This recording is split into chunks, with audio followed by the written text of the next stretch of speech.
Hello everyone, welcome back to my channel Tapu cooking studio. আজকের পর্বে আমি আবারও হাজির হয়েছি নতুন আরেকটি রেসিপির সঙ্গে। আমার আজকের রেসিপির নাম হচ্ছে নিরামিষ লাবড়া। কিভাবে নিরামিষ লাবড়া তৈরি করতে হয় তা আপনাদের সঙ্গে শেয়ার করছি। আশা করব আমার আজকের রেসিপিটা আপনাদের সবার অনেক ভালো লাগবে। চলুন তাহলে দেখে নিই রেসিপির পুরো প্রস্তুত প্রণালী। আজকের রেসিপির জন্য অলরেডি আমি চুলায় প্যান দিয়ে দিয়েছি আর দিয়ে দিয়েছি দুই থেকে তিন টেবিল চামচের মতো সয়াবিন তেল।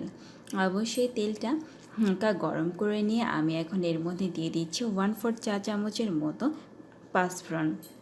অবশ্যই পাঁচফোড়নটাকে একটু গরম করে তেলেই দিতে হবে আর অবশ্যই পাঁচফোড়নটাকে একটু হালকা করে ভেজে নিতে হবে। পাঁচফোড়নটাকে হালকা করে ভেজে নেওয়ার পর আমি এখন এর মধ্যে দিয়ে দেব আমার কুচি করে কেটে রাখা যে সবজিগুলো আছে সেই সবজিগুলোকে। আমি অবশ্যই এখানে কয়েক প্রকারের সবজি ইউজ করেছি। আমি দিয়ে দিয়েছি আলু, দিয়েছি সজনা আর দিয়ে দিয়েছি পুঁই শাক আর মিষ্টি কুমড়া। আমি এখানে টোটালি 4 প্রকারের সবজি ইউজ করেছি। আপনারা আপনাদের পছন্দ মতো সবজি এখানে ইউজ করতে পারেন। আমার যেসব সবজি খেতে খুব পছন্দ ঠিক সেই সব সবজি কিন্তু আমি এখানে ইউজ করেছি। আর দিয়ে দিয়েছি স্বাদ মতো লবণ আর এখন দিয়ে দেব পরিমাণ মতো হলুদ গুঁড়া। অবশ্যই পরিমাণ হলুদ গুঁড়াটাকে খুব সামান্য ইউজ করতে হবে। আমি হলুদ এবং লবণটাকে অলরেডি দিয়ে দিয়েছি। আমি এখন অবশ্যই একটা হাতা দিয়ে সব উপকরণগুলোকে একটু মিক্সড করে দেব।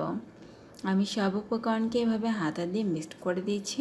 ভালো মতো মিক্সড করে দেওয়ার পর আমি এখন ঢাকা দিয়ে দেব।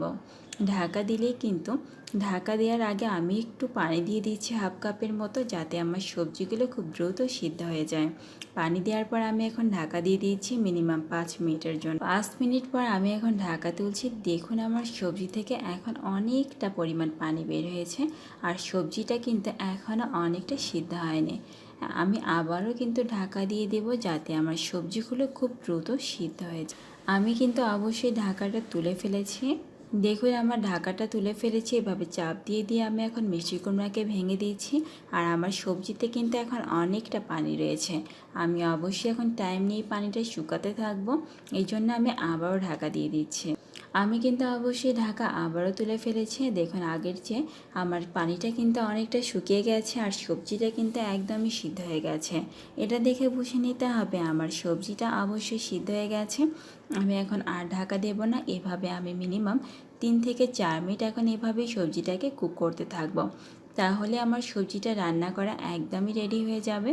আপনারা অবশ্যই নিরামিষ কোনো দিনের রেসিপিটা ট্রাই করবেন আর রেসিপিটি খেতে কিন্তু অনেক টেস্টি।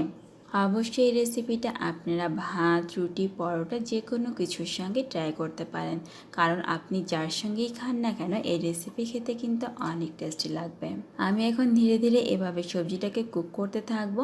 যখন আমার এভাবে কুক করা হয়ে যাবে আর যখন নিচ থেকে অনেকটা তেল উঠে আসবে তখনই কিন্তু আমি এই রেসিপিটাকে সার্ভিং বলে তুলে ফেলবো। আর অবশ্যই এই রেসিপিটি খেতে কিন্তু অনেক টেস্টি। দেখুন আমার রেসিপিটা কিন্তু একদমই রেডি। এখন আমি রেসিপিটাকে ধীরে ধীরে সার্ভিং বলে তুলে ফেলবো। আশা করছি আমার রেসিপিটা আপনাদের ভালো লেগেছে। যদি ভালো লাগে প্লিজ আমার চ্যানেলকে সাবস্ক্রাইব করুন আর পাশে থাকা বেল আইকনকে ক্লিক করুন। আজকের মতো এখানেই বিদায় নিচ্ছি। সবাই ভালো থাকুন, সুস্থ থাকুন।